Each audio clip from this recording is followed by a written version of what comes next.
نحمدہ ونصلی ونسلم علی رسولہ الکریم اما بعد فاعوذ باللہ من الشیطان الرجیم بسم اللہ الرحمن الرحیم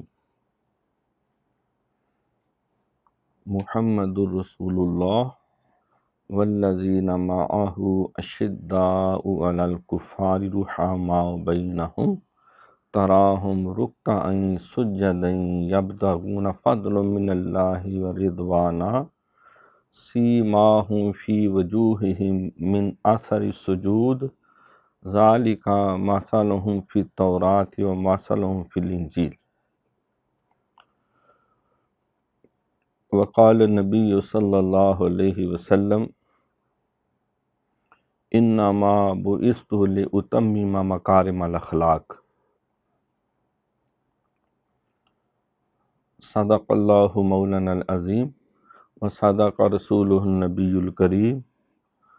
رب اشرح لی صدری ویسر لی امری واحلل عقدۃ من لسانی یفقہوا قولی۔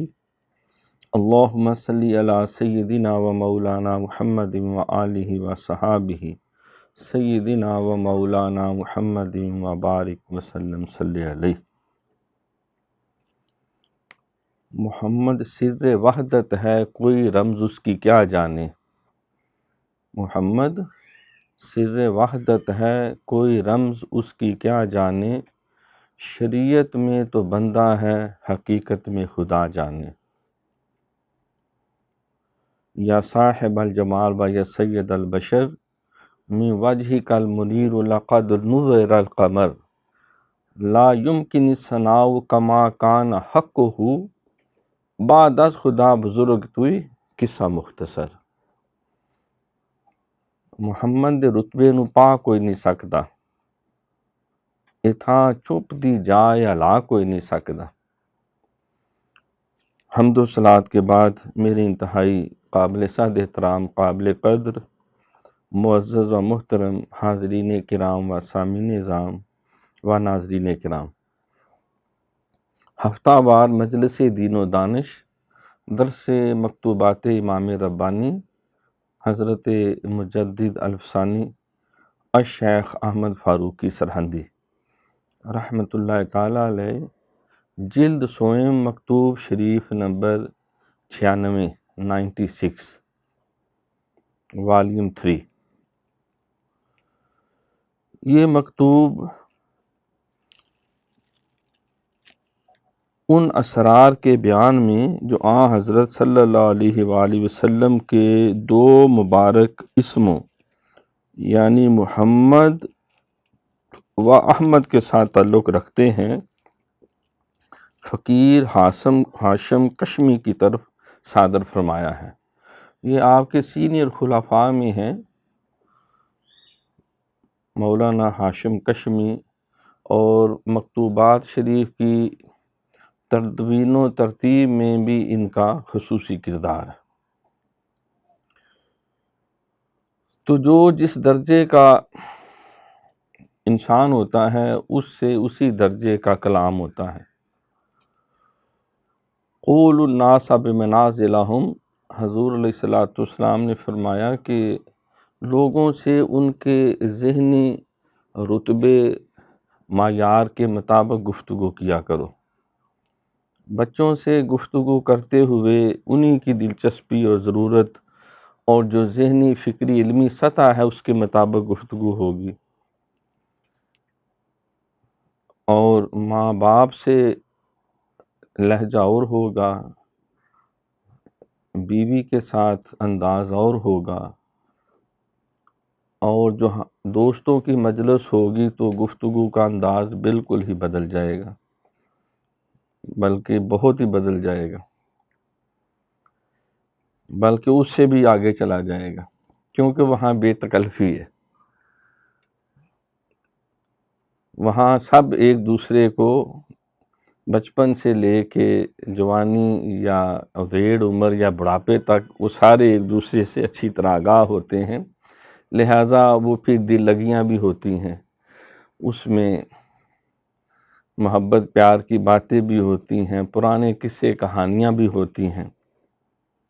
یاد ماضی عذاب ہے یا رب، چھین نے مجھ سے حافظہ میرا، تو بعض نے یہاں تک بھی کہا، لیکن بعض نے دوسرے اینگل سے بھی بات کی کہ ہاں دکھا دے یا الہی پھر وہ صبح و شام تو، دوڑ پیچھے کی طرف اے گردش ایام تو۔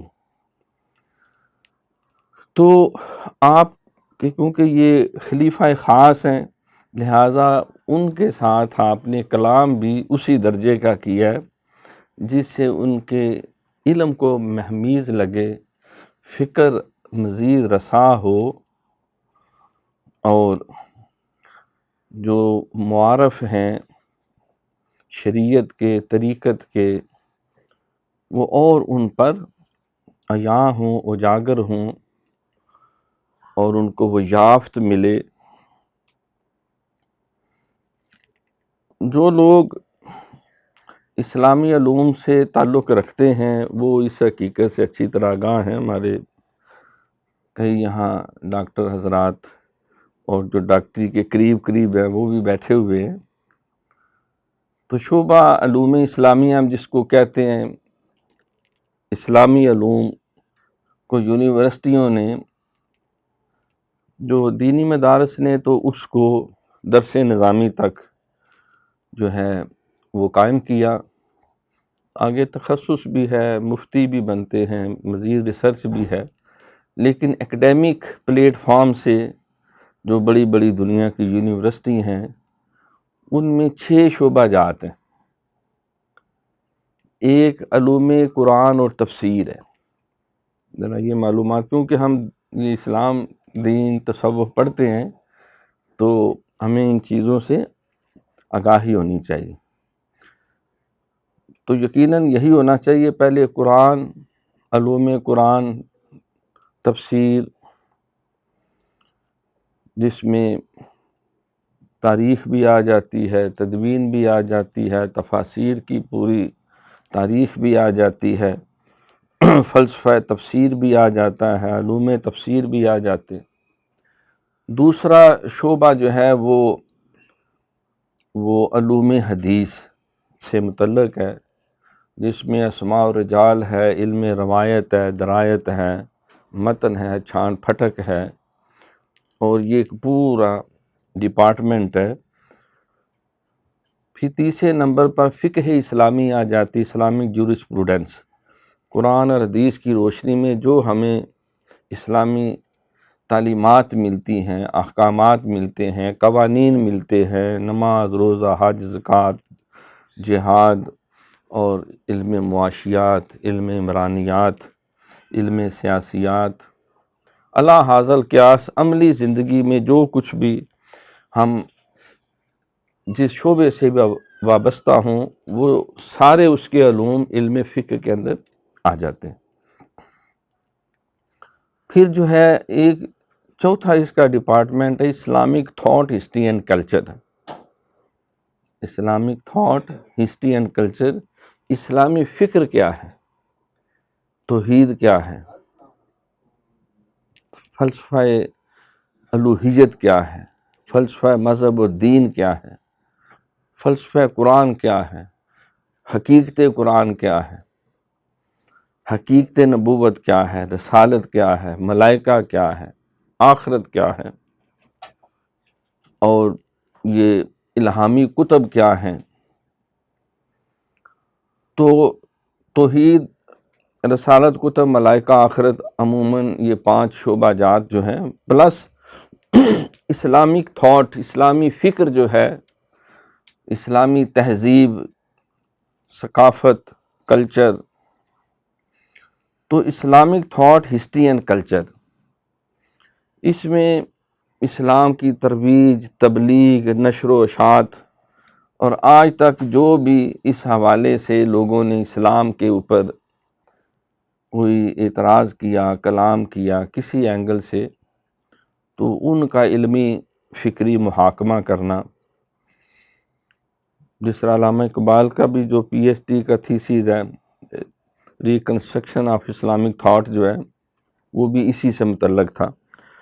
امام غزالی کی شہرت کا سبب بھی اسلامک تھاٹ کی وجہ سے، ابن رشد ہیں، فخر الدین رازی ہیں، جتنے صوفیاء ہیں، اولیاء کرام بزرگان دین، ان کا جو فیورٹ ٹاپک ہے وہ یہی ہوتا ہے۔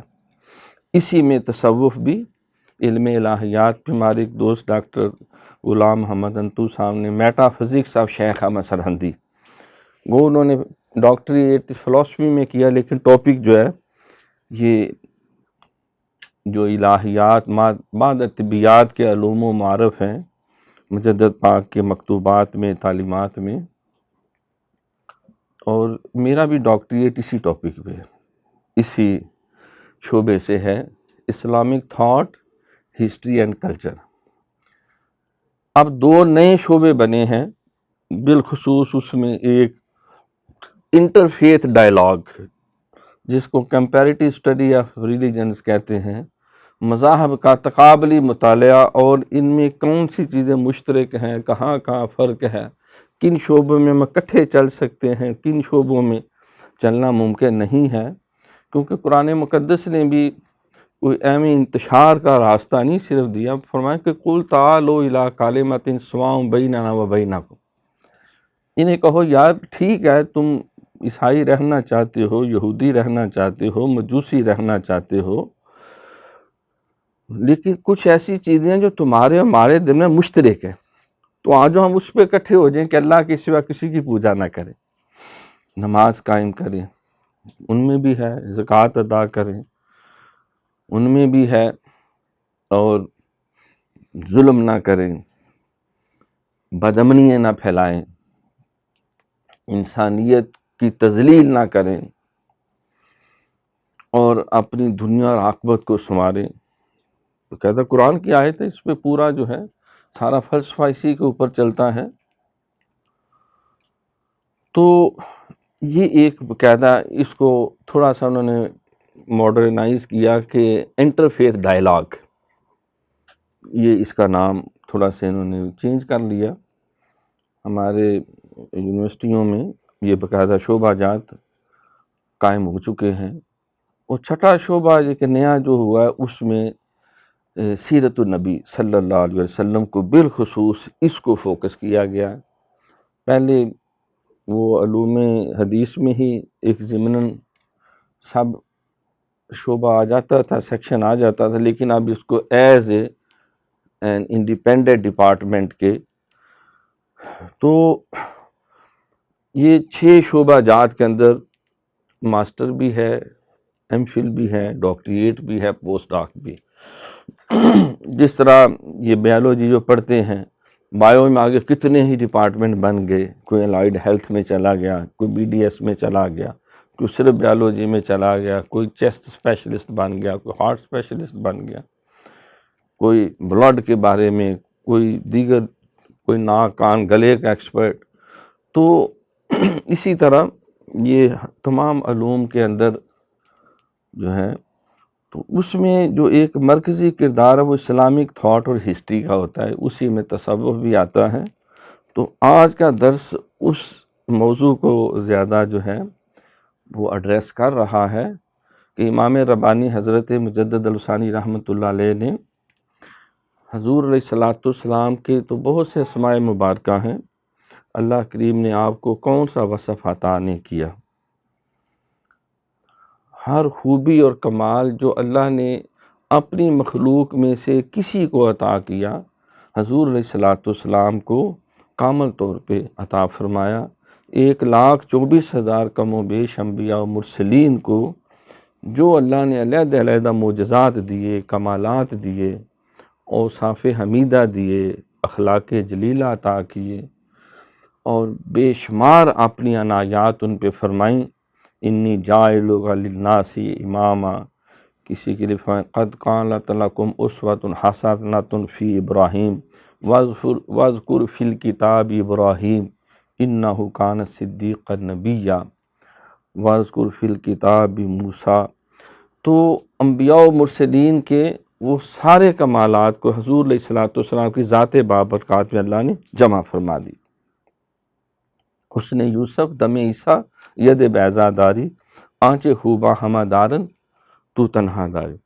تو اس پہ تفصیلی گفتگو جو ہے وہ صرف اسی اینگل سے مطلوب نہیں ہے، ہم اس مکتوب شریف کے ساتھ ساتھ تو اس میں آپ کے اسماء مبارکہ ہیں۔ قرآن پاک میں آپ نے دیکھا ہوگا کہ شروع میں اللہ کے 99 اسماء مبارکہ اسماء الحسنی ہے، اور قرآن پاک کے آخری جو جلد کے 7 صفحے ہوتے ہیں حضور علیہ السلام کے 99 اسماء مبارکہ جو ہیں وہ لکھے ہوتے ہیں۔ اب یہ نہیں کہ اللہ کریم کے صرف 99 ہی صفتیں ہیں، لہ الاسماء الحسنی، سارے اچھے نام اللہ تعالیٰ کے ہیں، تو ان کو سمجھانے کے لیے یہ 99 جو ہیں بیان کیے جاتے ہیں۔ ہر کمال، ہر صفت اللہ رب العالمین کو زیبا ہے، سروری زیبا فقط اس ذات بے ہمتا کو ہے، حکمراں ہے ایک وہی باقی بتانے حاضری۔ تو حضور علیہ السلام کے بھی یہ صرف 99 اسماء مبارکہ جو قرآن احادیث، بلکہ اس پہ مزید تحقیق کی گئی تو یہ تعداد 2-2.5 ہزار سے بھی تجاوز کر گئی۔ تو اس میں 2 آپ کے اسم مبارک ہے، محمد اور احمد۔ آپ شاہد بھی ہیں، آپ مبشر بھی ہیں، آپ ہادی بھی ہیں، آپ رسول بھی ہیں، آپ نبی بھی ہیں۔ قرآن مقدس میں اِنَّا أَرْسَلْنَاكَ شَاهِدًا وَمُبَشِّرًا وَنَذِيرًا وَدَاعِيًا إِلَى اللَّهِ بِإِذْنِهِ وَسِرَاجًا مُنِيرًا۔ تو ان میں 2 اسماء مبارکہ ہیں، محمد اور احمد، جن کا قرآن میں بڑی شر و بست کے ساتھ ذکر ہے۔ تو امام ربانی حضرت مجدد الثانی رحمۃ اللہ علیہ نے اس کی جو مختلف حکمتیں ہیں اور فی زمانہ جو اس کے اوپر اثرات ہیں اس کے اوپر گفتگو فرمائی۔ اور مولانا ہاشم کشمی جو ہے آپ فرماتے ہیں کہ ہمارے حضرت پیغمبر علیہ وعلی آلہ الصلاۃ والسلام 2 اسموں سے مسمى ہیں، یعنی 2 اسماء مبارکہ جو ہیں وہ آپ کے نام دیے جاتے ہیں، اور وہ دونوں اسم مبارک قرآن مجید میں مذکور ہیں۔ اللہ تعالیٰ نے فرمایا ہے محمد رسول اللہ، اور حضرت روح اللہ علیہ السلام کی بشارت کو بیان کرتے ہوئے فرمایا ہے اسمہ احمد۔ ان دونوں مبارک اسموں میں سے ہر ایک کی ولایت الگ الگ ہے۔ یہ ابتدائی جو کلمات آپ نے تحریر فرمائے کہ حضور علیہ السلام کے یہ دونوں اسماء مبارکہ، ایک میں نے سورہ فتح کی جو آخری آیت کا کچھ حصہ پڑھا، محمد الرسول اللہ والذین معہ اشداء علی الکفار، تو آپ کا اسم مبارک محمد جو ہے اللہ نے فرمایا کہ محمد صلی اللہ علیہ وسلم اللہ کے رسول، اور دوسرا جو احمد ہے کہ مبشر برسول یاتی من بعد اسمہ احمد۔ حضرت عیسیٰ علیہ السلام جب سارے حواریون اور ایک بہت بڑا اجتماع تھا جس میں آپ کے پیروکار بھی تھے، یہودی بھی تھے، علماء بھی تھے، اکابرین بھی تھے، اور ان کا عید کا دن تھا، ہیکل سلیمانی کے اس ماحول میں آپ کھڑے تھے، تو آپ سے جب کلام کرنے کو کہا گیا تو خصوصی طور پہ پوچھا یہودیوں کے علماء نے کہ آپ کے بعد جو آخری پیغمبر آنے والے ہیں ہمیں ان کا تعارف کرائیں، وہ کن کی ذریت سے ہوں گے، کیونکہ 2 اس وقت فیملی چل رہی تھیں، ایک بنی اسماعیل تھے اور ایک بنی اسرائیل تھے۔ بنی اسرائیل کے آخری پیغمبر حضرت عیسیٰ علیہ السلام ہیں، حضرت موسیٰ علیہ السلام بھی بنی اسرائیل سے ہیں، حضرت سلیمان علیہ السلام بھی، داؤد علیہ السلام بھی، یحییٰ علیہ السلام بھی، زکریا علیہ السلام بھی، متعدد انبیاء و مرسلین تشریف لائے۔ اور حضرت ابراہیم علیہ السلام کے 2 صاحبزادے تھے، حضرت اسحاق علیہ السلام سے یہ بنی اسرائیل چلا، اور دوسرے جو بڑے صاحبزادے تھے حضرت اسماعیل علیہ السلام، جن کو آپ نے یہ وادی غیر ذی زرع جہاں آج کل مکہ مکرمہ ہے، وادی قرا ہے، جہاں خانہ کعبہ ہے، یہاں آپ نے ان کو سکونت دی، سیدہ ہاجرہ رضی اللہ تعالیٰ عنہ اور سیدنا اسماعیل ذبیح اللہ علیہ السلام، ان کو آپ نے یہاں ٹھہرایا۔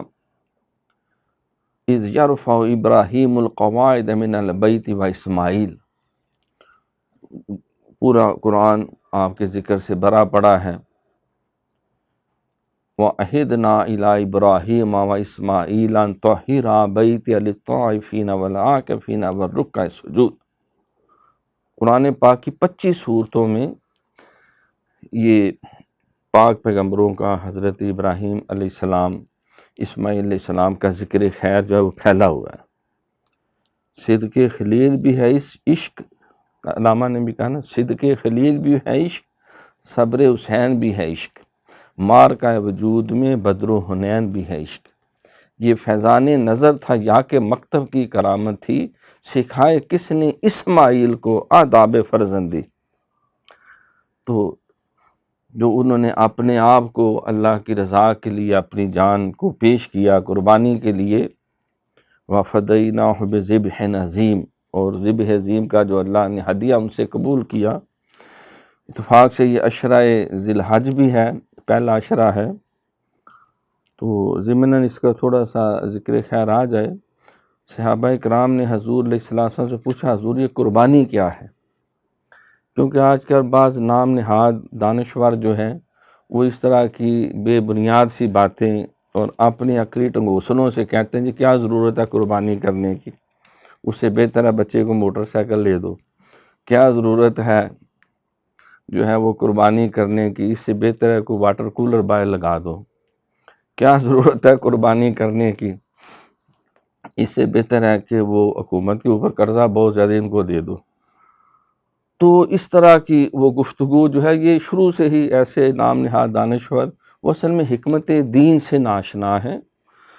قرآن پاک کی کتنے مقامات پہ اللہ کریم نے خصوصی طور پر یہ نہر کا اور قربانی کرنے کا حکم دیا، بلکہ سرکار سے اعلان کروایا کہ محبوب آپ اعلان کرو، قل ان صلاتی و نسکی، انہیں کہو بے شک میری نماز اور میری نسکی، میری قربانی، نسک و محیای و مماتی للہ رب العالمین لا شریک لہ وبذالک امرت وانا اول المسلمین۔ اور جو آپ پہ جب دشمنوں نے آپ کو تانے مینے دیے اور ابتر کا برا لفظ بولنے کی جسارتیں کی، تو اللہ تعالیٰ نے سرکار کی شان میں جو ہے یہ سورۃ الکوثر نازل فرمائی کہ انا اعطیناک الکوثر، بے شک ہم نے آپ کو خیر کثیر عطا کی، ہر خیر آپ کی جولی میں ڈال دی۔ تو جب اللہ نے اپنی ساری محبتیں چاہتے جتنے 1,24,000 نبیوں پہ نچھاور ہوئی تھی کٹھی آپ پہ نچھاور کی گئی ہیں، تو جب اتنا کرم ہو جائے تو اس کا آخر اظہار تشکر بھی تو ہونا چاہیے۔ تشکر یہ ہے کہ فَصَلِّ لِرَبِّكَ وَانْحَرْ، آپ اپنے رب کے لیے خوب نمازیں پڑھیں، خوب عبادتیں کریں، وَانْحَرْ، اور نحر کریں۔ عربی میں اس کا سوائے اس کا اور کوئی معنی نہیں کہ قربانی پیش کریں، خون بہانا اللہ کی رضا کے لیے، بسم اللہ اللہ اکبر اللہ اکبر اللہ اکبر۔ اور عموماً یہ اونٹ کی قربانی کے حوالے سے نحر کا لفظ بولا جاتا ہے۔ حضور علیہ السلام تقریباً 10 سال جو ہے وہ مدینہ منورہ میں رہے، تو آپ ہر سال 2 جانور ذبح فرماتے، اچھے صحت مند پلے ہوئے فرماتے تھے، اللہ کے حضور خوبصورت قربانی کا جانور پیش کرو۔ ایسا دور بھی رہا جو اسرت کا دور ہوتا ہے، تنگی کا دور بھی رہا، پھر کسائش کا دور بھی آیا، اور جو ہے وہ اللہ تعالیٰ نے مسلمانوں کو بہت زیادہ مالی آسودگی بھی عطا فرمائی، فتح خیبر کے موقع پہ، حنین کے موقع پہ، دیگر مواقع پہ۔ تو حضور ہر سال صلی اللہ علیہ وسلم باقاعدگی سے 2 جانور ذبح فرماتے، اور آخری سال جب آپ حج کرنے تشریف لے گئے تو 63 جو کیملز ہیں، اونٹ جو ہیں وہ آپ نے ذبح فرمائے، 10 اپنے ہاتھوں سے، باقی علی پاک کی ڈیوٹی لگائی کے۔ تو یہ حضور علیہ السلام کی پسندیدہ ترین سنت ہے۔ زکوٰۃ کا ایک اپنا مصرف ہے، صدقہ فطر کا ایک اپنا مصرف ہے۔ یہ عید الاضحیٰ جو ہے اس موقع پہ جو قربانی کے جانور حجاج کرام پیش کرتے ہیں یا پوری دنیا میں مسلمان پیش کرتے ہیں، حضور علیہ السلام کی، تمام صحابہ کی، اہل بیت طہار کی، اس میں بہت سی حکمتیں ہیں۔ اللہ رب العالمین سے زیادہ علیم و حکیم تو کوئی نہیں۔ اور حضور علیہ الصلوۃ والسلام سے بڑا تو دانشور کوئی نہیں۔ پھر جب سرکار پردہ فرما گئے تو حضرت علی پاک 2 جانور باقاعدگی سے ذبح فرماتے کہ ایک میری طرف سے اور ایک سرکار دو جہاں صلی اللہ علیہ وسلم کی طرف۔ حضور 2 کرتے فرماتے ایک میری طرف سے اور ایک میرے ان غریب امتیوں کی طرف سے جن کے دل میں شوق تو ہوگا لیکن قربانی نہ کر پائیں گے، تو یہ ان کی طرف سے میں جو ہے قربانی پیش کرتا ہوں۔ تو لہٰذا اس کی بڑی حکمتیں ہیں، بڑے اس کے اندر برکتیں ہیں اور ایک جذبہ فداکاری ہے۔ تو حضور نے فرمایا تمہارے باپ ابراہیم علیہ السلام کی سنت ہے اور جانور کے ہر بال کے عوض تمہارے لیے نیکیاں ہیں۔ یہ جانور تمہارے لیے روز قیامت جو ہے پل صراط سے گزرنے کا سبب بنیں گے، تمہاری نجات اور بخشش کا بھی ذریعہ ہوں گے۔ تو یہ نہیں کہ باقی امور خیر میں رفع عامہ کے کاموں میں بھی خرچ کیا جائے، اس میں کوئی حرج نہیں، لیکن یہ بھی ایک مصرف ہے۔ جس طرح بیوی کے لیے نان و نفقہ ہے، اولاد کے لیے ضروری اخراجات ہے، ماں باپ کی مالی خدمت و اعانت ہے، اپنی ضروریات کو پوری کرنا ہے، تو اللہ رب العالمین نے اس میں یہ بھی ہمارے لیے ہر کلمہ پڑھنے والے کے لیے ایک تعلیم رکھی ہے۔ لہٰذا اللہ کریم اور اس کے سونے نبی سے زیادہ کوئی دانشور نہیں ہے۔ تو اس میں افراط و تفریط سے بچتے ہوئے ٹھیک ہے ریاکاری نہیں ہونی چاہیے، غیر ضروری اسراف اس درجے کا نہ ہو، لیکن یہ کہنا کہ اللہ اور اس کے نبی کو علم نہیں اور ہمیں آج سمجھ آ گئی ہے کہ نہیں یہ کوئی طریقہ نہیں، تو یہ قربانی یہ اسلام کے بڑے بڑے شعار میں شامل ہے۔ یا ایھا الذین آمنوا لا تقدموا بین یدی اللہ ورسولہ، اے ایمان والو اللہ اور اس کے رسول کے حکم پہ تم اپنے فلسفے نہ جاڑو اور اپنی منطقیں نہ چلاؤ، اس سے پیش قدمی نہ کرو۔ ریاکاری سے بچنا ٹھیک ہے، لن ینال اللہ لحومہ ولا دماؤہ ولکن ینالہ التقوی منکم، وہ ٹھیک ہے اپنی جگہ، اللہ دلوں کو دیکھتا ہے، خون اور گوشت استعمال نہیں کرتا، لیکن انسان تو کرتے ہیں۔ تو اس میں جو جذبہ فداکاری جو ہے کہ مولا میری زندگی کا مقصد تیرے دین کی سرفرازی، میں اسی لیے مسلمان، میں اسی لیے نمازی، تو یہ ایک پوری اینٹی ہے، یہ شاعر اسلام میں سے ہے، یہ تہذیب حجازی کا ایک نمایاں ترین جھومر ہے، ایک حسن ہے، اور اس سے بے شمار صنعتیں وابستہ ہیں، بے شمار اس کے اندر اور کئی حکمتیں ہیں۔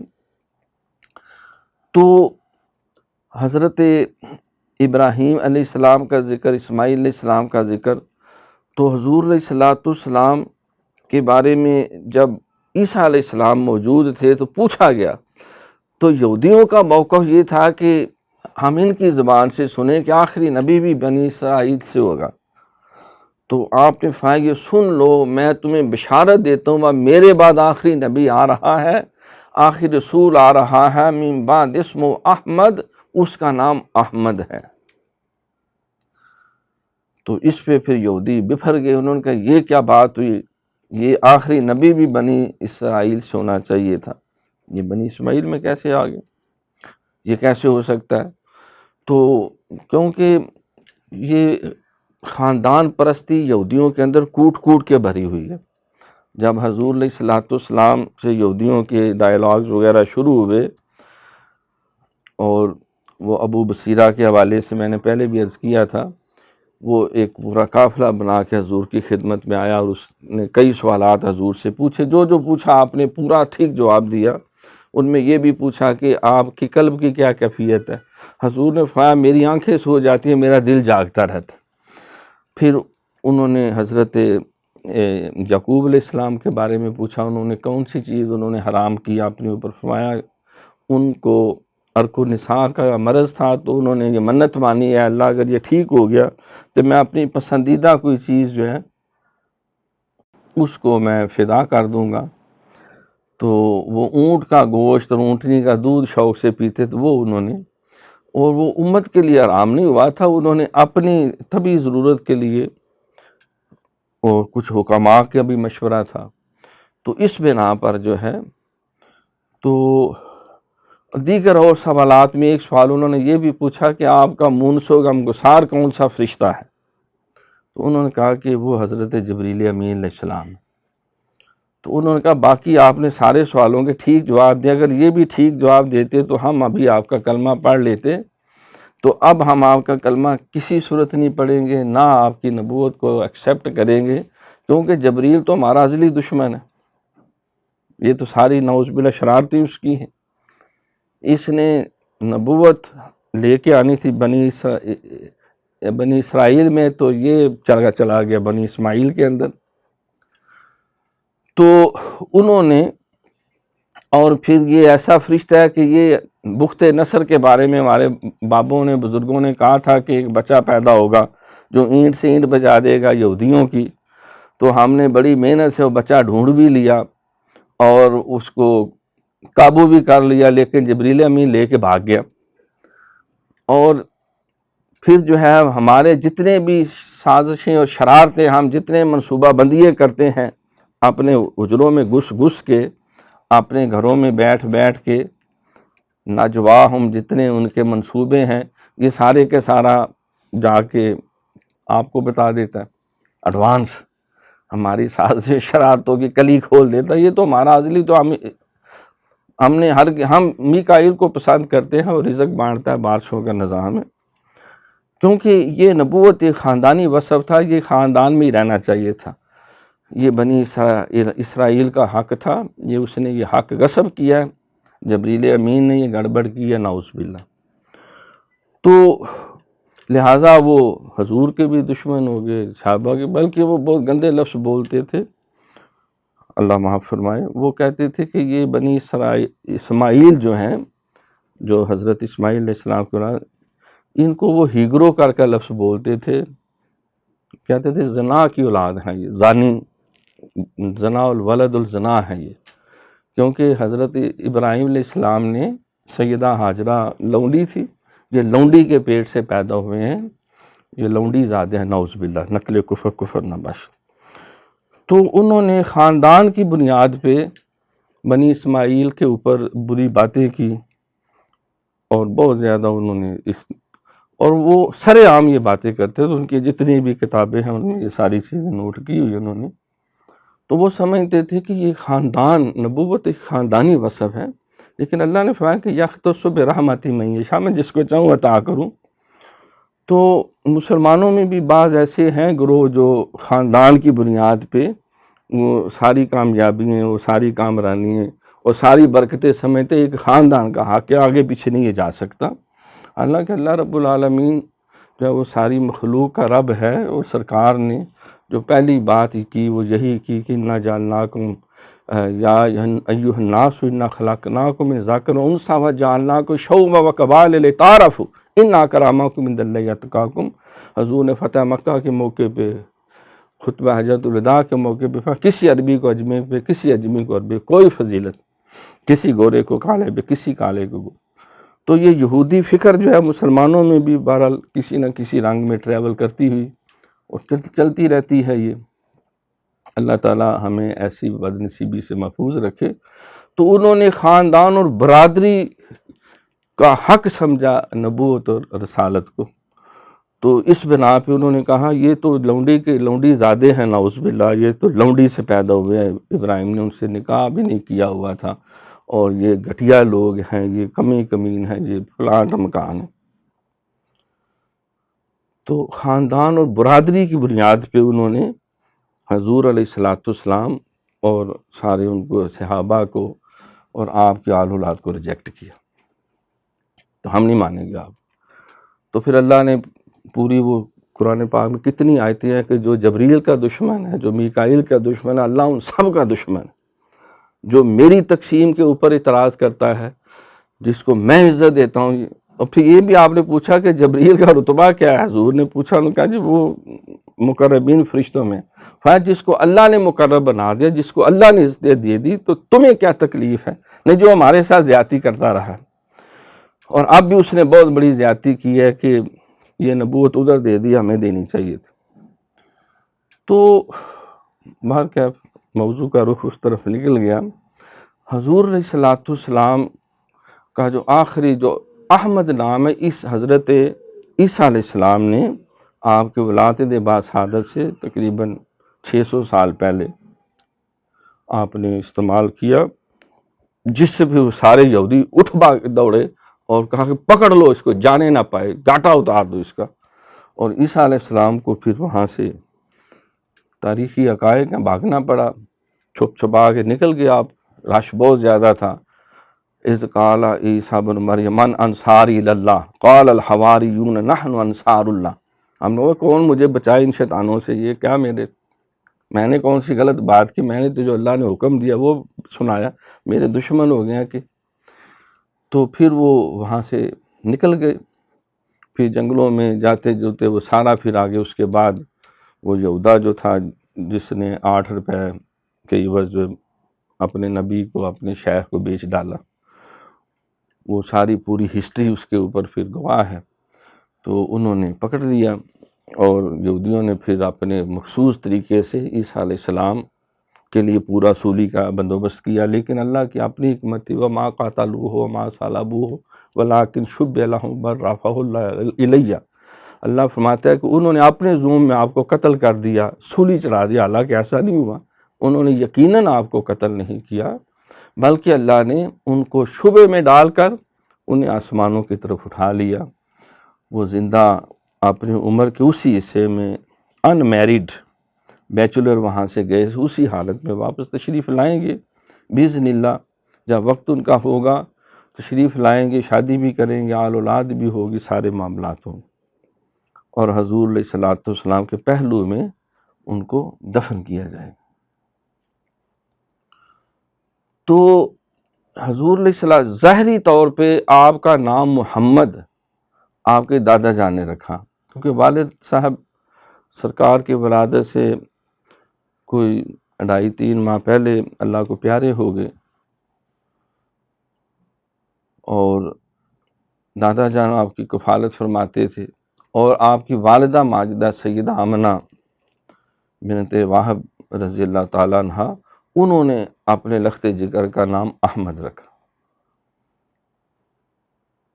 محمد کا معنی ہے، جب پوچھا گیا کہ اے عبد المطلب یہ نام عرب میں مروج نہیں ہے، کوئی رکھتے نہیں ہیں، محمد کا معنی ہے جس کی بہت زیادہ تعریف کی جائے، تو کیوں آپ نے نام رکھا؟ تو آپ نے فرمایا کہ میرا دل یہ کہتا ہے کہ ایک وقت آئے گا کہ ساری دنیا میرے اس پوتے کی تعریف کرے گی۔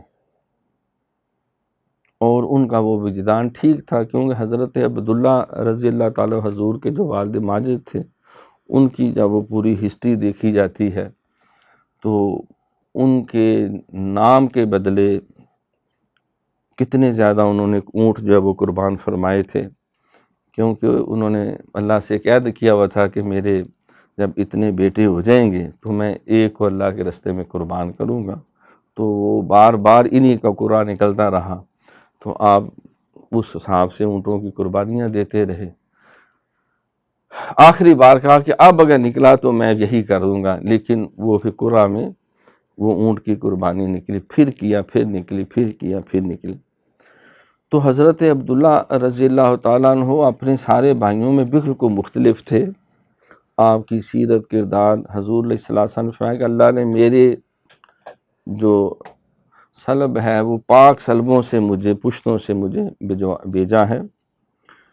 تو دادا جان نے نام رکھا محمد۔ یہ بہت بدبخت تھے یہودی اور شرارتی جو تھے لوگ، یہ بعض کا گندے نام نبی علیہ السلام کے ساتھ کبھی جادوگر کہتے، کبھی کاہن کہتے، کبھی جو ہے وہ راہب کہتے، کبھی کوئی الزام، کبھی کوئی الزام، کوئی نہ کوئی وہ شوشہ چھوڑتے رہتے تھے، اس میں آپ کی اس مبارک کو بھی بات کا وہ بگاڑتے تھے۔ اللہ تعالیٰ اس سے محفوظ رکھے۔ تو والدہ ماجدہ نے آپ کا نام رکھا احمد، اور اس کی وجہ سے احمد کہتے ہیں کہ وہ خوش بخت جو سب سے زیادہ اپنے خالق کی تعریف کرنے والا ہے۔ محمد کے معنی جس کی سب سے زیادہ تعریف کی جائے، مخلوق بھی تعریف کرے اور خالق بھی تعریف کرے۔ حضرت علامہ اقبال رحمۃ اللہ علیہ نے بھی اس کا اس طرح اظہار کیا کہ قوت عشق سے ہر پست کو بالا کر دے، قوت عشق سے ہر پست کو بالا کر دے، دہر میں اسم محمد سے اجالا کر دے۔ تو محمد اور احمد، محمد جس کی سب سے زیادہ تعریف کی جائے، اسی پہ شیخ سعدی کا وہ شعر جو ہے وہ ہٹ ہوا، امر ہوا، بلغ العلا بکمالہ کشف الدجی بجمالہ حسنت جمیع خصالہ صلوا علیہ وآلہ ان اللہ و ملائکتہ یصلون علی النبی۔ تو اللہ اور اللہ کے فرشتے حضور علیہ الصلوۃ والسلام پہ رحمتیں بھیجتے ہیں، درود بھیجتے ہیں۔ تو اے ایمان والو تم بھی درود و سلام بھیجا کرو۔ تو اب ان دو اسموں کے دیکھو، جس سے انسان کو پیار ہو تو اس کا کمال اور وصف کو انسان مختلف اینگل سے ڈھونڈتا ہے، خوش ہوتا ہے پھر۔ اور جس سے عناد ہو تو بندہ عیب ڈھونڈتا ہے، کوئی نہ کوئی خرابی ڈھونڈتا ہے، پھر کوشش کرتا ہے اس کو اچھالے اور اس کی خوبی اور وصف کو چھپائے۔ جس طرح یہودی جو ہیں سرکار کی یہاں شان کی باتیں ہوتی تو رات میں چھپا لیتے اور اس کو ظاہر نہ کرتے، لیکن اللہ تعالیٰ نے ظاہر کر کے چھوڑا۔ هو الذی ارسل رسولہ بالہدی ودین الحق لیظہرہ علی الدین کلہ ولو کرہ الکافرون۔ تو یہ دو اسماء مبارکہ امام ربانی مجدد الثانی رحمۃ اللہ علیہ فرماتے ہیں یہ دو الگ الگ ولایتیں ہیں۔ اب سمجھے ولایت کیا ہے یا ولی کیا ہے۔ ولی کے معنی ہوتا ہے دوست، ولی کے معنی ہوتا ہے مددگار، ولی کے معنی ہے قریب۔ اللہ ولی الذین آمنوا یخرجہم من الظلمات الی النور۔ اللہ دوست ہے، ولی ہے، کس کا؟ اہل ایمان کا، ہر ایمان والے کا، اس میں کوئی تخصیص نہیں۔ اللہ ولی الذین آمنوا، اور وہ ان کو اندھیروں سے نکال کر روشنیوں کی طرف لے جاتا ہے۔ اور شیطان بھی دوست ہے، وہ بھی ولی ہے، کن کا؟ کافروں کا۔ وہ اس کو روشنیوں سے نکال کے اندھیروں میں ہانکتا ہے، الٹ ڈیوٹی وہ کرتا ہے۔ اور پھر یہ بھی قرآن نے کہا کہ الا ان اولیاء اللہ لا خوف علیہم ولا ہم یحزنون۔ خبردار، جو اللہ کے اولیاء ہیں، دوست ہیں، نہ انہیں کوئی خوف ہوگا ہے اور نہ انہیں کوئی غم ہوگا۔ تو ولایت کا معنی ہے اللہ کے قریب ہونا۔ تو آپ فرماتے ہیں کہ اس میں محمد کی ولایت کا اور اینگل ہے اور اس میں احمد کی ولایت کا ایک دوسرا زاویہ ہے۔ تو آپ کو اللہ کریم نے یہ دو جو اسماء مبارکہ دیے، جس کا خاص طور پہ قرآن میں ذکر کیا گیا، آپ ان کے معارف بیان کرنے لگے ہیں۔ محمد جس کی سب سے زیادہ تعریف کی جائے، احمد جو سب سے زیادہ اپنے رب کی تعریف کرے۔ حضور علیہ السلام فرماتے ہیں نا کہ ایک وقت ہوگا کہ جب میں ایسے مرتبے پہ اللہ مجھے فائز کرے گا، جب سارے نبی جو ہیں وہ دامن چھڑا رہے ہوں گے تو اللہ مجھے ایک ایسا رتبہ عطا کرے گا جو کسی کو نہیں عطا ہوا مخلوق میں، اور میں اللہ کے حضور ایسا سجدہ کروں گا جو آج تک کسی نے ایسا سجدہ نہیں کیا، اور اللہ کی وہ حمد و ثنا کروں گا جو آج تک کسی نے نہیں کی۔ وہ مقام محمود جو آپ کو عطا ہوگا، حضور فرماتے میں لوائے حمد لے کر مقام محمود پہ چڑھ جاؤں گا اور وہاں اللہ کے حضور پھر سجدہ کروں گا اور اللہ کی وہ حمد و ثنا کروں گا۔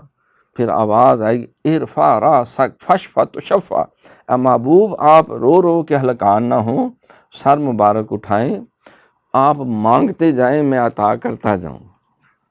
وَلَسَوْفَ يُؤْتِيكَ رَبُّكَ فَتَرْضَىٰ۔ کسی شاعر نے کہا نا کہ یہ خدا حافظ، خدا ناصر صحیح، لیکن یہ معاشر ہے، یہاں تو آپ ہی دیں گے سہارا یا رسول اللہ۔ تو حضور سارے نبیوں کی امتوں کی سب کی شفاعت فرمائیں گے۔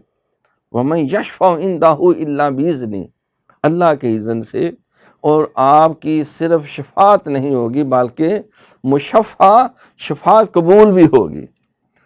دیکھو نا، ہر اذان کے بعد ہم جب دعا مانگتے ہیں اللہم رب ھذہ الدعوۃ التامہ والصلاۃ القائمہ آت محمدا الوسیلۃ والفضیلۃ والدرجۃ الرفیعۃ وابعثہ مقاما محمودا الذی وعدتہ وارزقنا شفاعتہ یوم القیامۃ انک لا تخلف المیعاد۔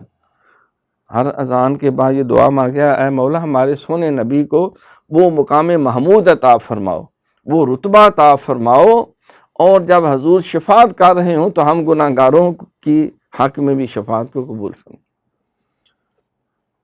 عسیٰ ان یبعثک ربک مقاما محمودا، قرآن میں بھی اس کا ذکر ہے۔ تو ایسی تعریف کریں گے کہ جیسی کسی نے نہیں کی، کسی مخلوق نے نہیں کی۔ تو اس اعتبار سے پتہ چلا کہ اللہ کی سب سے زیادہ تعریف اور حمد کرنے کا حق بھی سرکار ادا فرمائیں گے ساری مخلوق میں، اور سرکار کی تعریف کرنے کا بھی جو اللہ نے کرم کیا ہے وہ صرف آپ ہی کا حصہ ہے۔ انا اعطیناک الکوثر۔ تو اب اس کے معارف کیا ہیں؟ دیکھو، ولی دو قسم کے ہوتے ہیں، کیونکہ یہ اسلامک تھاٹ کے حوالے سے ساری باتیں ہیں۔ عام میں جو اللہ کے اولیاء ہیں وہ دو قسم کے ہیں، ہم اپنے چھانٹ پھٹک بھی کر سکتے ہیں ہمارا مزاج کیا ہے۔ ایک ہوتے ہیں محب ولی، ایک ہوتے ہیں محبوب ولی۔ محب وہ ہے جو اللہ تعالیٰ سے منتیں کر رہا ہے کہ مولا یہ بھی دے دے، یہ بھی دے دے، یہ بھی دے دے، تیری مہربانی، تیری بندہ نوازی، تو علیم ہے، تو بصیر ہے، تو کریم ہے، تیری شان اما نوالہ ہے، تو اپنے ان پاک اسموں کے صدقے یہ بھی عطا فرما، یہ بھی عطا فرما، یہ بھی عطا۔ اجیب دعوت الداعی اذا دعان فلیستجیبوا لی ولیؤمنوا بی۔ جو مسلسل جھولی آگے کر کے مانگ رہا ہے وہ محب ہے اور اللہ اس کا محبوب ہے۔ اس کے مجدد پاک فرماتے ہیں کہ جو سالار اعظم ہیں وہ حضرت موسیٰ کلیم اللہ علیہ السلام، سبحان اللہ، رب آرینی رب آرینی، اے اللہ مجھے اپنا دیدار کرواؤ۔ آواز آتا ہے لن ترانی، آپ محب ہے، اللہ محبوب ہے، محبوب کی مرضی ہے کرائے نہ کرائے، کوئی ضروری تو نہیں نا جو عاشق ہے اس کو سب کچھ دے دیا جائے، معشوق کی مرضی ہے۔ عشق کا ذوق تماشا مفت میں بدنام ہے، حسن خود بے تاب ہے جلوہ دکھانے کے لیے۔ تو میرا بات سمجھ رہے نا آپ؟ تو اس حالت میں جب بندے پہ وہ کیفیت آتی ہے تو بندہ ہوتا ہے محب اور اللہ ہوتا ہے محبوب، بندہ ہوتا ہے عاشق، اللہ ہوتا ہے معشوق۔ عشق دیے ریت سارے جہان تو جدا، نہ راہ ویکھدا نہ قرا ویکھدا، جتھے چاہندا ہے جھکا دیندا عاشق دا سر، نہ کعبہ تے نہ کربلا ویکھ۔ بہرحال ایک پورا موضوع ہے۔ حضرت اقبال نے بھی ایک عقل اور عشق کے حوالے سے، عقل گواستہ سے دور نہیں لیکن اس کی قسمت میں حضور نہیں، دل بینا بھی کر خدا سے طلب، آنکھ کا نور دل کا نور نہیں۔ عشق کی ایک ہی جست نے کر دیا قصہ تمام، ورنہ اس زمین و آسماں کو بے قرار سمجھا تھا میں۔ غوث کتب سب ارے اریرے تے عاشق جان او گھیرے ہو، جس منزل عشق پہنچاندہ اتھے غوث نہ پاندے پھیرے ہو۔ تو سلطان العارفین نے بھی اپنے انداز میں۔ تو دوسرے ہوتے ہیں محبوب ولی۔ اب جو محب ولی ہے وہ صفت احمد کا فیض لے رہے ہیں۔ محبوب وہ ہوتے ہیں کہ پھر وہ محبوب ہوتا ہے، اللہ رب العالمین محب ہوتا ہے، وہ معشوق ہوتا ہے، اللہ عاشق ہوتا ہے۔ اللہ فرماتا ہے بھئی یہ بھی لے لو، یہ بھی لے لو، یہ بھی لو۔ انا اعطیناک الکوثر انا ارسلناک شاہدا ومبشرا ونذیرا وداعیا الی اللہ باذنہ وسراجا منیرا یاسین والقرآن الحکیم الرحمن علم القرآن۔ اللہ عطا کر رہا ہے لو انزلنا ھذا القرآن علی جبل لرأیتہ خاشعا متصدعا من خشیۃ اللہ۔ یہ میرا قرآن اگر پہاڑوں پہ نازل ہوتا تو خشیت الہی سے ریزہ ریزہ ہو جاتے، کیونکہ یہ صرف کلام نہیں ہے، یہ کلام جس کا ہے اس کی صفات کا یہ مظہر ہے ایک اعتبار سے، اس کی صفت تکلیم کا یہ اظہار ہے، تو وہ حامل حال انسان، لیکن سرکار کا یہ ظرف دیکھے، انہ نزل علی قلبک، محبوب یہ بھی لو، یہ بھی لے لو، اور کیا چاہیے، والا سوف یؤتیک ربک فترضی، اے محبوب جو مانگو گے میں دیتا جاؤں گا، اتنا دوں گا کہ دے دے کہ آپ کو راضی کر کے چھوڑوں گا۔ خدا کی رضا چاہتے ہیں دو عالم، خدا چاہتا ہے رضائے محمد صلی اللہ علیہ وآلہ وسلم۔ تو یہ کیا ہے، یہ محبوب ہے۔ تو اولیاء میں بھی یہ دو ہوتے ہیں، ایک محب اور ایک محبوب۔ حضور محبوب الہی خواجہ نظام الدین اولیاء رحمۃ اللہ علیہ، آپ کے جو افادات جو ہے اس میں یہ واقعہ لکھا ہوا ہے کہ آپ ایک ایسا وقت آ گیا کہ ملفوظات میں کہ اللہ کریم سے جب مناجات کرتے کرتے ایک سٹیج آ گئی تو ایک آپشن دیا گیا کہ بھئی تو نے محب ولی بننا ہے یا محبوب ولی بننا ہے۔ عرض کہ مولا یہ کل تک مجھے مہلت دیجیے، میں تھوڑا سا ڈسکس کر لوں، مشورہ کر لوں، پھر میں بتاؤں گا۔ تو پتہ چلا کہ ایک اللہ والا کسی جنگل میں رہتا ہے، خاموشی سے نکل گئے اور اس کو جا کے معاملہ ڈسکس کیا۔ دیکھو ہر بندے کو رہنمائی کی ضرورت ہوتی ہے۔ حضرت امام اعظم ابو حنیفہ نے خواب دیکھا، فوراً دیکھا کہ ابن سیرین کا ایک خاص تربیت یافتہ ہے، اس کے بعد خواب کی تعبیر پوچھنے کے لیے گئے۔ یوسف علیہ السلام نے خواب دیکھا تو ابا جان کو بیان کیا، انی رأیت احد عشر کوکبا والشمس والقمر رأیتهم لی ساجدین۔ تو داتا حضور فرماتے ہیں کہ میرے اوپر ایک کیفیت ایسی آ گئی، میں نے کہ اللہ والا ایک ڈھونڈا، اس سے جا کے مشورہ کیا، یہ معاملہ میری رہنمائی فرمائیں۔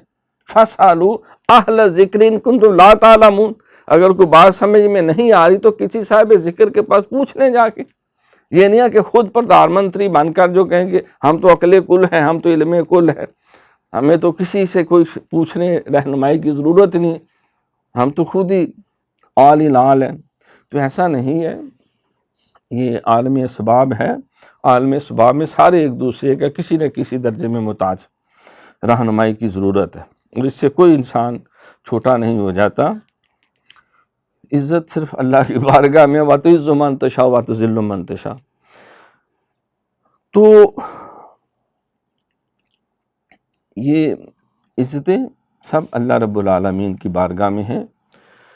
تو رہنمائی کے لیے کہا میں مولا، کل وہ درویش کے پاس کہ انہوں نے کہا بھئی دیکھ، اگر تو محبوب ولی بننا ہے تو موجے ہی موجے ہیں، پھر دلی کیا، جب تک سورج چاند رہے گا اللہ کے ولی تیرا نام رہے گا، پھر محبوب الہی الہی ہوتی رہے گی، خواجہ نظام الدین اولیاء کا فیض جاری و ساری رہے گا۔ آپ شاہ سوار تھے، حضرت خواجہ خواجگان بابا فرید الدین گانجی شکر رحمۃ اللہ علیہ، اللہ ساری رحمت ان پاکوں کی تربت پہ نازل فرمائے۔ تو اگر محب ولی بننا ہے اس کا بھی بڑا رتبہ ہے، وہ بھی بڑی بات ہے۔ تو وہ پھر کل تم آنا اسی جگہ صبح، تو پھر تمہیں اس کا جواب مل جائے گا۔ خواجہ نظام الدین اولیاء بات سن کے محبوب کا بھی ساری تعبیر سن لیا، محب کی جو شان ہے وہ پتہ چلا کہ کل پتہ چلے گی اس کا کیا رتبہ اور مقام ہے۔ تو اگلے دن جب تشریف لائے، دیکھا کہ وہ جو اللہ کا ولی تھا، وہ درویش تھا، وہ وصال پا گیا ہے اور جانور اس کا گوشت کھا رہے ہیں۔ گھبرا گئے ایک ہی، تو آواز آئی اگر محب ولی بنو گے تو پھر اپنا گوشت اور جسم ہر شے اللہ کی مخلوق کو راضی کرنے کے لیے دینا پڑے گا۔ چلو ایک وقت کی روٹی نہیں مل جائے گی، جانوروں کی ان کی عید ہو جائے گی، ہر شے پھر تج دینی پڑے گی۔ محب ولی بننا ہے تو پھر اس مرتبے سے گزرنا پڑے گا، اور اگر محبوب ولی بننا ہے تو پھر موجہ ہی موجہ۔ تو فوراً کہا مولا مجھے معاف کر دے، میری برداشت سے یہ باہر ہے، مجھے اپنا محبوب بنا، محبوب علی بنا۔ اس وجہ سے انہیں پھر محبوب الہی کہتے ہیں، کیونکہ جو محب ہوتا ہے وہ کہتا ہے کہ جان دی ہوئی اسی کی تھی، حق تو یہ ہے کہ حق ادا نہ ہوا، مجھے خاک میں ملا کر میری خاک بھی اڑا دے، تیرے نام پہ مٹا ہوں، مجھے کیا غرض نشاز۔ سرکار پہ جب وہ محب کا غلبہ ہوتا ہے، صفت محبیت کا، تو فرماتے کہ مولا دل چاہتا ہے تیری راہ میں لڑوں اور مجھے قتل کر دیا جائے، میں پھر زندہ ہو جاؤں، پھر تلوار لے کے نکل جاؤں، پھر لڑنا شروع کر دوں، پھر مجھے تیرے نام پہ قتل کر دے، میں پھر زندہ ہو جاؤں، پھر تلوار پکڑوں، پھر نکل کھڑا ہوں، اور مولا میں اسی طرح تیرے نام پہ قربان ہوتا رہوں، فدا ہوتا رہوں، کروں تیرے نام پہ جاں فدا، نہیں ایک جاں 100 جہاں فدا، 100 جہاں سے بھی نہیں جی بھرا، کروں کیا کروڑوں جہاں نہیں۔ تو یہ محبیت ہے کہ میں سب کچھ فدا کر دوں، میری نماز، میری قربانی، میری زندگی، میری موت، مولا سب کچھ تیرے اوپر قربان ہے۔ تو یہ صفت محبیت ہے۔ اور جب صفت محبوب کی باری ہے تو جبریل امین جو فرشتوں کے امام ہے، آپ معراج کی رات پاؤں کے تلوے چاٹ رہے ہیں، بوسے لے رہے ہیں تلووں کے، سارا جسم نور کا، لب کافور کے ہیں، تو پتہ چلا کہ یہ وہ حکمت تھی لب کافور کے رکھنے کے، کہ ایک وقت آئے گا کہ میرا جو محبوب ہوگا، آخری پیغمبر ہوگا، ان کے قدم مبارک کو بوسے دینے ہیں اس سے۔ تو وہ ٹھنڈک پہنچی، بیدار ہوئے ہے جبریل، کیا بات ہے؟ ہاں کہ اللہ کی طرف سے سلام ہے، اور پیغام یہ ہے کہ انی مشتاق الیک، سر لا مکان سے طلب ہوئی، صبح منتہا چلے نبی، وہی حد ہے ان کے عروج کی، بلغ العلا بکمالہ۔ تو موسیٰ علیہ السلام جو ہے وہ ہاتھ جوڑ کے منتیں کر رہے ہیں، یا اللہ رب ارنی، مجھے اپنا دیدار کرواؤ۔ فایا موسیٰ لن ترانی، تم نہیں دیکھ سکتے، ہاں اگر اتنا ہی تمہیں شوق ہے تو پھر دیکھو پہاڑ کی طرف، اگر یہ قائم رہ گیا تو برداشت کر کے تو پھر اگلا کام بھی ہو سکتا ہے۔ تو ایک کہتے ہیں 70,000 پردوں میں سے ایک پردے کے سوئی کے ناکے سے بھی کم باریک جو ہے وہ سوراخ کے مطابق وہاں سے جلوہ ہوا کوہ طور پہ، وہ جل کے راکھ ہو گیا، وہ خر موسیٰ صاعقہ، موسیٰ علیہ السلام بے ہوش ہو گئے، وہ جا پڑے۔ اب روایات ہیں 3 دن بعد، 7 دن بعد یا مہینے بعد ان کو ہوش آیا، اور فوراً کہا مولا مجھے معاف کر دے، میں نے جو ڈیمانڈ کی تھی، تو بے نیاز ہے، وحدہ ہے، لا شریک ہے۔ تو برداشت نہ کر پائے، ساری دنیا کو چھوڑ کے کوہ طور کے اوپر چڑھ کر کتنے تردد کے ساتھ، پھر وہاں جا کر جب ہم کلام ہوئے تو پھر عرض کی، سرکار سوئے ہوئے ہیں، جاگنے والے کو محروم دو عالم رکھا، اور سونے والے کو کہا جا ساری خدائی تیری۔ بڑے جو حضرت موسیٰ تو کوہ طور تک پہنچے، چلے جو حضرت عیسیٰ تو چوتھے فلک کے پور تک پہنچے، نظر والو ذرا دیکھو محمد کی بلندی کو، چلے بیت الحرم سے خدا کے نور تک پہنچے۔ نازا ہے جس پہ حسن وہ حسن رسول ہے، اور یہ کہکشاں تو آپ کے قدموں کی دھول ہے۔ اے راہ روان شوق یہاں سر کے بل چلو، طیبہ کے راستے کا تو کانٹا بھی پھول ہے۔ دیر سے نور چلا حرم تک پہنچا، سلسلہ میرے گناہوں کا کرم تک پہنچا، آقا تیری معراج کے تو لوح و قلم تک پہنچا، میری معراج کے میں تیرے قدم تک پہنچا۔ تو یہ مقام محبوبیت ہے، فرشتوں کے جھرمٹ میں براق پہ ہیں، اور 1,24,000 کم و بیش انبیاء و مرسلین مقتدی بن کے کھڑے ہیں، آدم علیہ السلام سے عیسیٰ علیہ السلام، سارے سرکار امام بن کے کھڑے ہیں۔ بیت معمور ہے، سارے فرشتے جبریل امین، میکائیل، اسرائیل، اسرافیل سمیت سارے جو مقتدی بن کے کھڑے ہیں، سرکار کی نورانیت امام بن کے کھڑی ہے۔ مولانا عبدالحق محدث دہلوی رحمۃ اللہ علیہ فرماتے ہیں کہ سرکار کے اس معراج میں 3 معراجیں ہوئیں۔ ایک بشریت کی معراج جب مسجد اقصیٰ میں سارے انبیاء کی بشریت مقتدی، آپ کی بشریت امام۔ پھر نورانیت کی معراج، سارے ملائکہ کی نورانیت مقتدی، حضور کی نورانیت ان کی امام۔ پھر اس سے آگے جو ہے سدرۃ المنتہا سے وہ حقیقت محمدیہ کی معراج ہے۔ تو حضور علیہ الصلوۃ والسلام ادلو منی اوگے ساری تفصیلات ہیں سورہ نجم میں بھی، ثم دنا فتدلی فکان قاب قوسین او ادنا۔ تو جب وہ مرتبہ ہے مقام محبوبیت اس کی بھی انتہا پر ہے، اور جب مقام محبیت ہے تو سارا مکہ، سارا عرب دشمن ہے، اینٹیں پر مار رہے ہیں، پتھر مار رہے ہیں، روڑے مار رہے ہیں، آوازیں کس رہے ہیں، پھبتیاں کس رہے ہیں، کٹ حجتیاں کر رہے ہیں، الزامات لگا رہے ہیں، برے برے القابات دے رہے ہیں، اور مار مار کے جسم جو ہے لہو لہان کر رہے ہیں، جسم مبارک سے خون جو ہے وہ بہتا جا رہا ہے، سارا جسم خون سے بھرا ہوا ہے، نالین پاک خون سے بھرے ہوئے ہیں۔ ذرا بیٹھ جاتے ہیں سہارا لینے کے لیے تو وہ بدبخت پھر کھڑا کر دیتے ہیں۔ نبی صاحب کھڑے ہوں، واز کرنے آئے ہیں، تبلیغ کریں، حوصلہ کریں، پھر کھڑے ہوتے ہیں، پھر پتھر مارتے ہیں، اور پھر ایک یہودی کے باغ میں چھپ کے جا کے وہاں جان بچائی جاتی ہے۔ یہ مقام محبیت ہے کہ ہر دکھ، ہر تکلیف، سرکار فرماتے ہیں کہ کسی نبی کو 1,24,000 نبیوں میں کسی نبی کو اتنا نہیں اذیت دی گئی جتنا مجھ کو اذیت دی گئی، جتنی مجھے ستایا گیا ہے کسی نبی کو اتنا نہیں ستایا گیا۔ تو محبوبیت کی بھی انتہا پہ ہے اور محبیت کی بھی انتہا پہ ہے۔ سرکار فرماتے ہیں میری زندگی کا سب سے سخت ترین دن جو ہے وہ ہے۔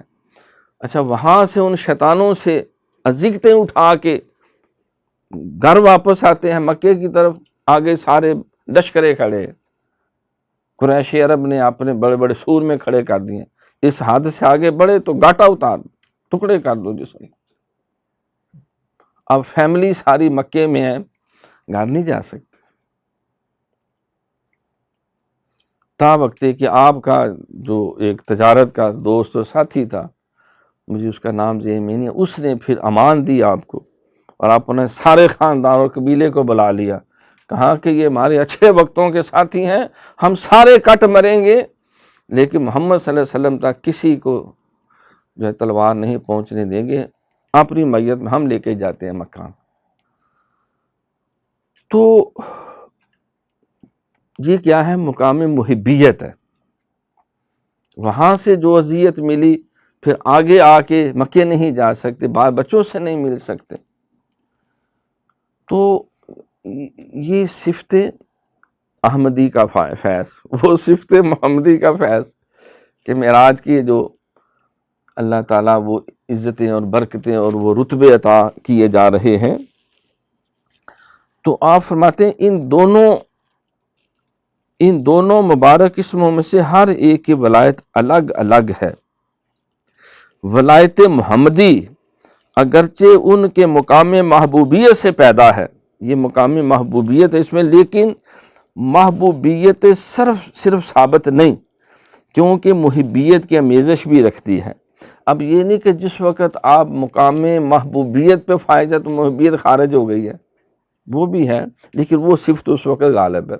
دیکھو اللہ تعالیٰ کی بے شمار اسماء مبارک، جب ہم کہتے ہیں کہ ان اللہ سمیع بصیر، اللہ سمیع ہے، تو اس کا یہ مطلب نہیں جس وقت اس کی صفت سماعت ہے تو باقی صفتیں وہ نال اینڈ وائڈ ہو چکی ہیں، نہیں، وہ ساری بھی اللہ کی ذات میں اس وقت موجود ہے، لیکن ایک وقت میں صفت سمیع کا فیض مخلوق کو مل رہا ہے، کبھی صفت بصیر کا فیض مل رہا ہے، کبھی صفت علیم کا فیض مل رہا ہے، کبھی صفت رحیم کا فیض مل رہا ہے، کبھی صفت رحمان کا فیض مل رہا ہے، قہار یو، غفار یو، قدوس یو، جبروت، قہار، غفار، یہ دو جبر، قدوسیت پاکی، قہاریو غفاریو قدوسیو جباروت، یہ چار عناصر ہوں تو بنتا ہے مسلمان۔ تو اللہ تعالیٰ کے مختلف اسماء و صفات کا جو فیض ملتا ہے، تخلقوا باخلاق اللہ، حدیث قدسی اللہ فرماتا ہے کہ اللہ کی اخلاق سے متصف ہو جاؤ، یعنی اللہ کے اسماء کا فیض، اس کے افعال کا فیض، اس کی صفات کا فیض جو ہے۔ صوفی کا کیا ٹارگٹ ہوتا ہے؟ تخلقوا باخلاق اللہ، مجھے اللہ کا اخلاق نصیب ہو، جس کا علامہ نے ذکر کیا۔ ہاتھ ہے اللہ کا، بندہ مومن کا ہاتھ، غالب و کار آفری، کار کشا کار ساز، کافر ہے تو شمشیر پہ کرتا ہے بھروسہ، مومن ہے تو بے تیغ بھی لڑتا ہے سپاہی۔ کس کے بھروسے پہ؟ اس مالک کے بھروسے۔ تو اللہ تعالیٰ کی جب ایک صفت کا کسی صوفی کو فیض ملتا ہے تو اس کا مطلب یہ نہیں کہ اللہ کی باقی صفات اس کی ذات سے اس وقت خارج ہو جاتی ہے، نہیں۔ دیکھو نا، ایک وقت میں آپ میں کتنی صفتیں ہیں۔ آپ ایک یونیورسٹی کے اسٹوڈنٹ ہیں، آپ MBBS کر رہے ہیں، آپ اس وقت اسٹوڈنٹ بھی ہیں، آپ اس وقت ایک مرد ہیں، یہ بھی آپ کا ایک وصف ہے، آپ اس وقت کے حافظ بھی ہیں، وہ بھی آپ کا ایک وصف، آپ مسلمان بھی، یہ بھی آپ کا وصف، آپ مومن ہیں، یہ بھی، آپ گجراں والی ہیں کہ یہ بھی آپ کا ایک نسبت ہے، آپ باجوہ صاحب ہیں، یہ بھی ایک نسبت ہے، آپ شاہ صاحب ہیں، یہ بھی ایک نسبت ہے، آپ پاکستانی، یہ بھی ایک نسبت ہے، آپ اس کے ساتھ جو ہے ایک عالم ہے، وہ بھی۔ تو ایک ذات میں کتنی صفتیں ہیں۔ تو اب یہ نہیں کہ جس وقت آپ کی ڈاکٹری کا اظہار ہو رہا ہے تو آپ اس وقت مرد نہیں رہے، پاکستانی نہیں رہے، گجراں والیہ نہیں رہے، حافظ نہیں رہے، وہ ساری صفتیں بھی موجود ہیں، لیکن اس خاص وقت میں جب مریض کا ٹریٹمنٹ کر رہے ہیں تو اس وقت آپ کی وہ صفت ڈاکٹری کا اظہار ہو رہا ہے، اور جب نماز تراویح پڑھائیں گے تو صفت حافظ کا فیض وہ جلوہ گر ہوگا، جب کسی کو علم سکھائیں گے تو صفت عالم کا فیض جو ہے وہ آپ کا جلوہ گر ہوگا، اور جب ہاڑبو کر کے کھائیں گے تو پتہ ہے بندہ گزرانے دا، تکے کباب بٹیرے چڑیاں چڑے ہر شاہ اس نے رگڑ جانے ہیں۔ وہ اکثر و پنڈی میں پتہ چلے نا گجرانا سے برات آ رہی ہے، کئی جو ہے نا وہ کوک کہتے ہیں جناب پھر ہم سے نہ کھانا بنوائے، اجاڑتے نہیں، کھائیں گے وہ، لیکن وہ دونوں ہاتھوں سے کھائیں گے، کھا کے جب تھک جائیں گے کہیں گے ٹھہر جو ساہ لے لی پھر کھاواں گے۔